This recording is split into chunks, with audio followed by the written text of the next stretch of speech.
سلطان عارفین صاحب، آپ کے والد محترم نے بے شمار ادارے بنائے پاکستان کے اندر، آزاد کشمیر کے اندر اور دنیا بھر میں. آپ اس کام کو آگے بڑھانے میں کس حد تک کامیاب ہیں، یا کہیں وہ ادارے، وہ جو پروگرامات جو انہوں نے شروع کیے تھے وہ کہیں پستی کا شکار تو نہیں ہوئے؟ شفقت ضیاء صاحب، میں آپ کا پھر شکریہ ادا کرتا ہوں. بڑا اہم سوال آپ نے اٹھایا ہے، اور یہ تمام جو ان کو چاہنے والے لوگ ہوتے ہیں ان کے ذہن میں سب سے پہلا سوال یہی آتا ہے کہ جب بڑی شخصیت دنیا سے جاتی ہے تو قوم اور ملک کے لیے جو اثاثہ جس کے ساتھ پوری امت وابستہ ہوتی ہے اس کا کیا بنے گا. تو سب سے پہلا سوال یہی اٹھتا ہے ان کے ذہنوں میں بھی یہی خیال آتا ہے، اور آپ نے بھی وہی سوال اٹھایا. اس میں صرف ایک ہی جواب دینا چاہوں گا کہ میری خوش قسمتی یہ ہے کہ حضور شیخ العالم رحمۃ اللہ تعالیٰ علیہ نے اپنی ظاہری زندگی میں اپنی نشست پر بھی بٹھایا، اور پھر یونیورسٹی جب انہوں نے سٹارٹ کی پھر لے کر گئے آگے. جب وہ خود چانسلر تھے تو انہوں نے خود مجھے پرو چانسلر مقرر کیا تھا، تو اس حیثیت سے بھی میں کام کرتا رہا. لیکن اس سے بڑھ کر جو میں اپنی خوش نصیبی سمجھتا ہوں وہ یہ ہے کہ شیخ العالم کے ساتھ کندھے کے ساتھ کندھا ملا کے ان کے مشن کا حصہ بن کے جو ان کے وفادار اور وفا شعار رہے ہیں ان کے ساتھ مکمل وابستگی رکھ کے ان کے مشن میں کندھا دیا ہے. میری یہ خوش نصیبی ہے کہ شیخ العالم کے ساتھ چلنے والے، چاہے وہ اندرون ملک ہوں یا بیرون ملک، وہ اسی محبت اسی چاہت کے ساتھ میرے ساتھ کھڑے ہیں، اور ان کے تعاون کے ساتھ اور حضرت صاحب کی نگاہوں کے ساتھ بحمد اللہ وہ تمام ادارے جو قائم ہوئے ہیں نہ وہ رکے ہیں، نہ وہ جھکے ہیں، نہ وہ پستی کا شکار ہیں. الحمدللہ ہر آنے والا دن یونیورسٹی اور میڈیکل کالج اور تمام ادارے ایک خوبصورت چمک دمک کے ساتھ اور پوری آب و تاب کے ساتھ وہ قائم بھی ہیں. نہ صرف قائم ہیں بلکہ حضور شیخ العالم کے مشن کو بہت آگے بڑھانے میں بہت اعلیٰ کردار ادا کیا. پھر صاحب، آج کے دور میں بہت سارے روحانی طور پہ کام کرنے والے لوگ بہت ہی اپنے آپ کو بھی ہر طرح کی شریعت کے اصولوں سے آزاد سمجھتے ہوئے اور ان کے مریدین بھی، تو ایسے میں کیا آپ یہ نہیں سمجھتے کہ آپ نے تو آپ کا خاندان اور آپ کے والد صاحب تو ایک بڑا نام رہے، تو یہ اس جو روحانی دنیا ہے اس کے اندر جو اس طرح کے لوگ آئے ہیں، تو کیا آپ ان کے لیے کیا پیغام دینا چاہیں گے کہ وہ اس کا اصل جو مشن تھا، جو مقصد تھا، اس سے ہٹ کے شریعت سے ہی ہٹ کے اس کے جو نقصانات ہو رہے ہیں اس پہ آپ کیا کہنا چاہیں گے؟ میں سب سے پہلے تو یوں کہوں گا کہ جب سے شریعت اور طریقت کے درمیان بعد المشرقین یعنی بہت بڑا ایک شگاف ڈالا گیا ہے کہ شریعت الگ چیز ہے اور طریقت الگ چیز ہے. شریعت وہ ہے جو قرآن و حدیث میں ہے، اور طریقت جو ہے یہ براہ راست جو ہے اللہ سے وابستگی کا نام ہے. تو یہ وہ فضول اور لا یعنی قسم کے خیالات ہیں جس کی کوئی بنیاد نہیں ہے. سب سے پہلے شریعت ہے، اور شریعت کا جو باطنی پہلو ہے وہ طریقت ہے. شریعت کا ظاہر یہ ہے کہ انسان جب نماز پڑھے تو اس کے ابتدائی، درمیان اور انتہائی تمام امور کو بہت اچھے طریقے سے ادا کیا جائے. اور اس کا طریقت کا پہلو، روحانی پہلو اس کا یہ ہے کہ آپ جو نماز ادا کر رہے ہیں وہ جس کے لیے ادا کر رہے ہیں اس کی رضا حاصل ہے، اس کی طرف آپ کا دل و روح مائل ہے. یہ وہ باطنی پہلو ہے جو شریعت کے ساتھ وابستہ ہے. تو اگر شریعت کو ہی ختم کر دیا جائے تو طریقت کی تو بنیاد ہی نہیں پڑتی. وہ میں سمجھتا ہوں بڑی بد نصیبی ہے کہ جو لوگ شریعت کو اور طریقت کو درمیان سے اس کے ربط کو ختم کر کے اپنے من پسند چیزوں کو طریقت کا نام دے کر شریعت پر جو انہوں نے داغ ڈالا ہے، میں سمجھتا ہوں اس وقت امت مسلمہ یہ وہ بدترین لوگ ہیں جنہوں نے اچھے اور روحانی لوگوں پر بھی اعتراضات چھوڑے ہیں اور سوالات اٹھائے ہیں. میں ان تمام ان خیالات کو کنڈم کرتا ہوں جن کا قرآن و حدیث سے کوئی تعلق نہیں ہے، جس کا شریعت مطہرہ کے ساتھ کوئی تعلق نہیں ہے. اگر شریعت ہے تو طریقت ہے، اگر شریعت نہیں ہے تو پھر طریقت بھی نہیں ہے. اور الحمدللہ اللہ اور مصطفیٰ نے نبی پاک کی امت کے لیے جو شریعت مطہرہ نازل فرمائی ہے جس کا تعلق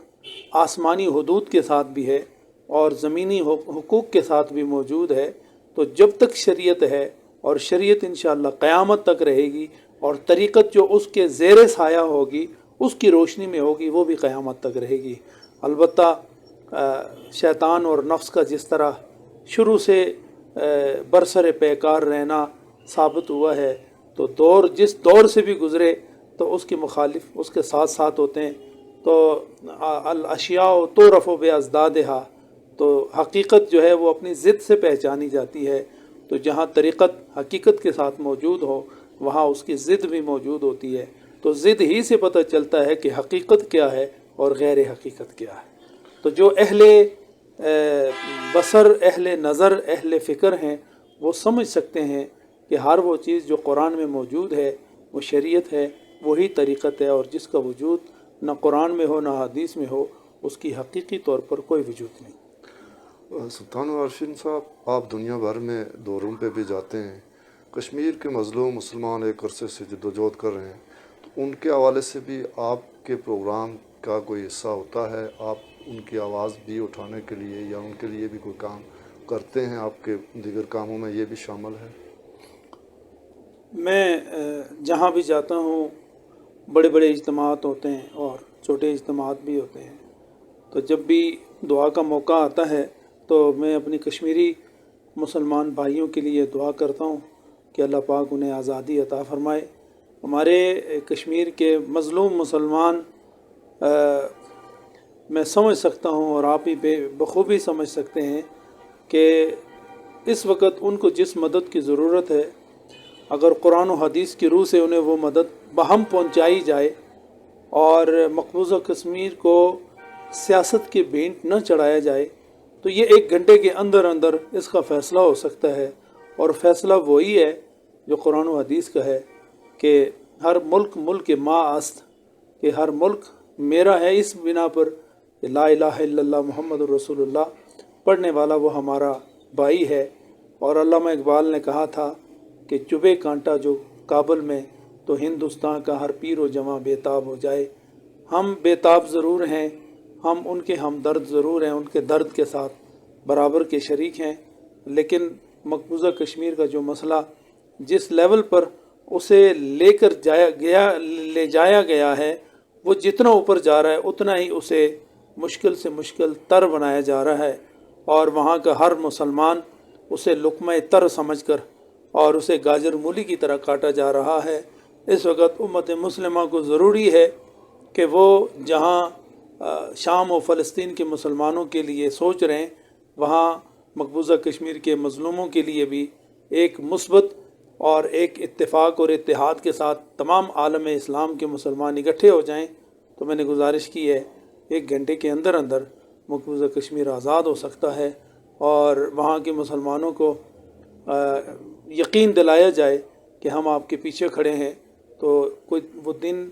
دور نہیں کہ وہ آزادی کا سورج دیکھ سکتے ہیں۔ سلطان عارفین صاحب، آپ کے جو پروجیکٹس ہیں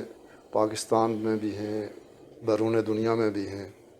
لیکن ہمیں یہاں کے جو عوام ہے وادی پرل کے بالخصوص ایک کمی محسوس کرتے ہیں کہ آپ نے اس خوبصورت وادی کو نظر انداز کیا، آپ کا کوئی کیمپس کوئی ادارہ اس میں نہیں بن سکا آج تک۔ کیا اب مستقبل میں آپ اس وادی پرل کے اندر بھی کوئی اپنا ادارہ بنانے کا پروگرام رکھتے ہیں؟ میں ادبی انداز میں آپ سے عرض کروں گا کہ جو زلف دراز ہے، اس زلف دراز میں تو آپ خود ہی قید ہو گئے ہیں۔ میں یوں کہنا چاہوں گا کہ حضور شیخ العالم میرے بزرگ وہ چاہتے تھے کہ یہاں ہمیں زمین کا ٹکڑا ملے تو یہاں پر ایک خوبصورت میڈیکل کالج بنایا جائے، لیکن شومی قسمت کے یہاں ہمیں زمین کا ٹکڑا نہ مل سکا۔ پھر تراڑکھل کی اس پرخار وادی میں بھی کوشش کی گئی کہ وہاں ہمیں زمین ملے اور وہاں میڈیکل کالج بنایا جائے، چونکہ ہم یہیں کے رہنے والے ہیں۔ آپ کے جو رسم و رواج ہیں ہمارے بھی وہی رسم و رواج ہیں، ہمارے جینے کا اور بود و باش کا جو انداز ہے وہ ہم سب کا ایک ہے، کیونکہ ہم غیور لوگ ہیں، ہم پٹھان لوگ ہیں، اور ان کے اپنے رسم و رواج ہوتے ہیں۔ تو اگرچہ ہم افغانستان سے آئیں، اگر آپ اپنے فور فادرز کو دیکھیں تو وہ بھی افغانستان ہی سے یہاں پر آ کے بسے ہیں، تو ہم بدایتاً بھی ایک ہیں اور نہایتاً بھی ایک ہیں. ہماری کوشش اور کاوش رہی ہے کہ جہاں جہاں ہمارے قبیلے کے اہل ایمان لوگ موجود ہیں، جس قدر ممکن ہو سکے ان کو دینی طور پر، ان کو اخلاقی طور پر اور ان کو صحت کی بنیاد پر، ان کو تعلیم کی بنیاد پر ایسی سہولت بہم پہنچائی جائے جو ان کے لیے عزت کا باعث بن سکتا ہے. تو آپ کوشش فرمائیں کہ یہاں ہمیں جگہ ملے. تو جگہ جب ملے گی انشاءاللہ پہلے تو دل تلاش کریں جس کے لیے ایک محبوب کو لایا جائے. تو یہ ساری چیزیں ہو سکتی ہیں، کوئی چیز مشکل نہیں ہے. میں ابھی احباب کے تعاون کے ساتھ 6 مہینے 20 دن میں 20,000 اسکوائر فٹ کا ہاسپٹل ابھی بنایا ہم نے چکبیلی میں. 70,000 کی آبادی ہے. وہاں بنیادی صحت کی سہولیات نہیں تھیں، ابھی 6 مہینے میں الحمدللہ بن جائیں گی.